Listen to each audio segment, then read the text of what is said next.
there! Welcome back to the channel. This is my finally, after years and years of pinning pins on Pinterest, I'm finally doing something with all those pins.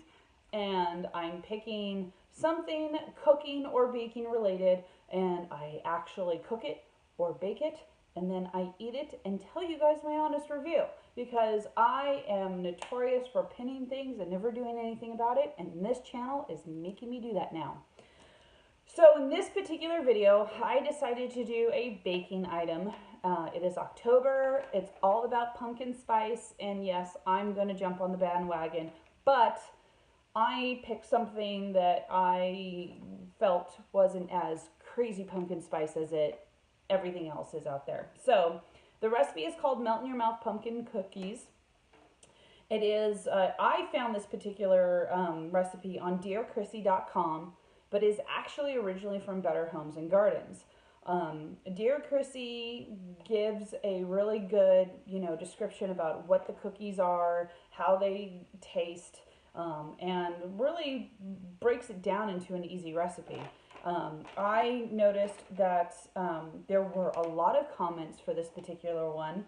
There were 69 comments, and I feel like that this was a repost on her blog, because as I was scrolling down all of the comments, it was, 2017, 2016 comments that were posted, but she actually republished this particular blog post on September 29, 2018. So a lot of people were commenting that this is a huge batch of cookies. A lot of people had halved the recipe. Some people who made this recipe commented that it was too bland, that it was, like I said before, a large batch, and so they had to cut it in half. And somebody said that they added a ginger and cloves to the recipe because it only calls for cinnamon and nutmeg. So they said by adding those two small amounts into the recipe, it turned into actually a really, really good pumpkin spice cookie. You can add chocolate chips for a little added benefit, and frosting is too much. Somebody said the frosting on here is too much, and as I'm reading through this recipe, I'm thinking, how can it be too much when it is simply butter, brown sugar, milk, vanilla, and powdered sugar? So I don't understand how that's too much. I feel like that would be an amazing compliment with these cookies. And I'm going to test it out myself and give you guys my honest review after I bake the cookies. And I'll show you that right now. Let's go.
baking has been done. The cookies have cooled. I have iced them, and I am ready to try them. Well, I will say that the people who made the comments on this particular pin on Pinterest was correct. This yields a lot of cookies.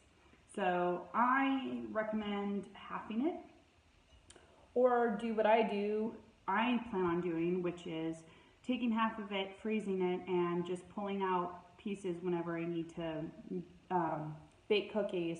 The frosting is super easy to make, so I enjoyed that. Okay, so I wanted to show you guys what I did with this recipe that ended up being too big. I ended up putting it on a plate because my refrigerator unfortunately sucks. I am freezing it. So I have a plate right there of dough that I have put into plumps. I have dough right there that I've already done something with. Let me take that out. I'm gonna put my last plate of cookie dough in to firm up. And then I'm gonna take this out because it is frozen. And I'm gonna cook over here and put it in a bag and then put it back into the freezer for future baking endeavors.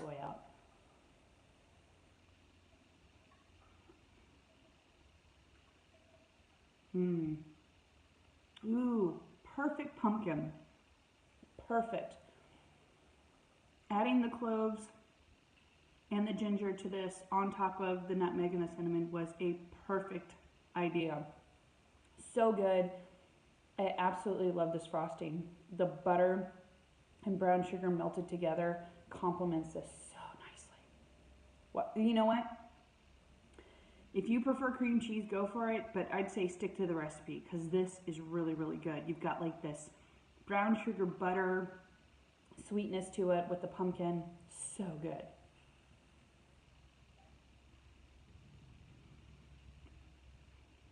And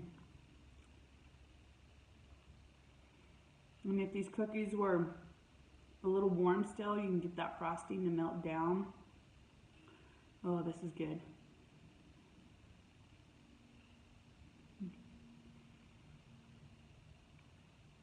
Nice and cakey. I don't know if you can see that.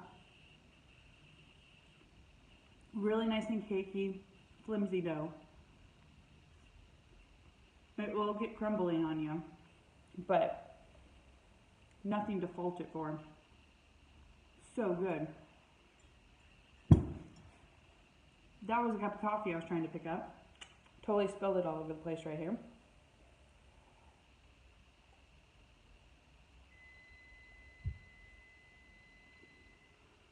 That would be a batch of cookies I need to go grab. I'm still baking.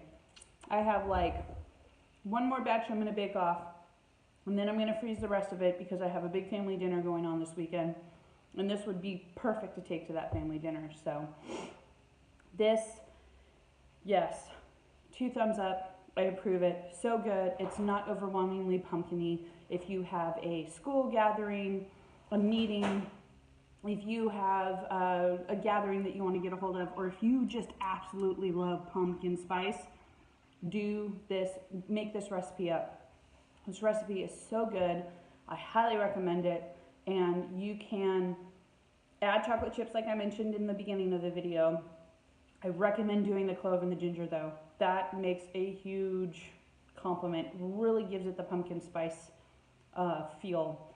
And so thank you so much for watching. If you enjoyed this video, please give it a thumbs up. If you like these videos, please subscribe and hit the bell because I'm going to be doing these several times a week. And I will love your guys' feedback down below in the comments. As always, I leave links to where I got these pins from.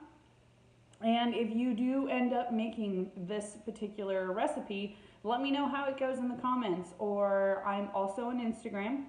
Michelle reviews it, and to use the hashtag #IMadeIt. That way I can check it out and see what you guys came up with. So thank you so much for watching. I will see you guys on the next video. Bye for now.